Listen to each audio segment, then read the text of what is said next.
să-l preamărim, vestea bună să o vestim.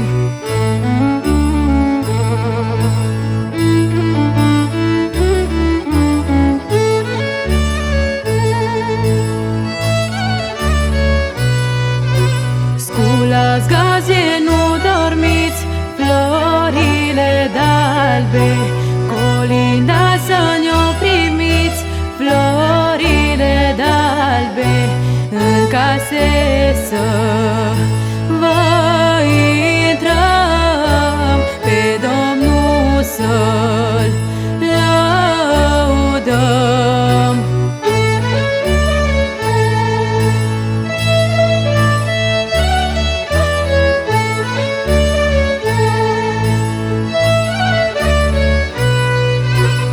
Astăzi s-a născut Iisus, florile d'albe, minune din cer de sus, florile d'albe, în coliba păstorească, ruta Maica să-l nască.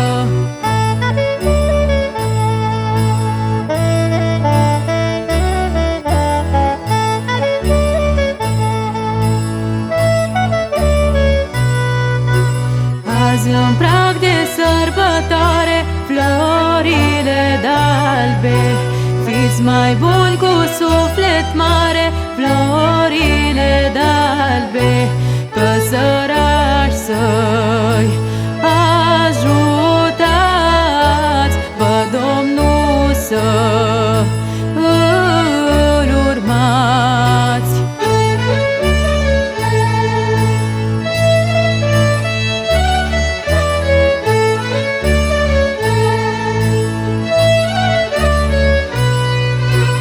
Ne așezăm cu toți la masă, florile d'albe, colindăm colinda noastră, florile d'albe, rămâi gazdă sănătoasă, că-ai primit colinda noastră, și la anul când vinim, sănătoși să vă găsim.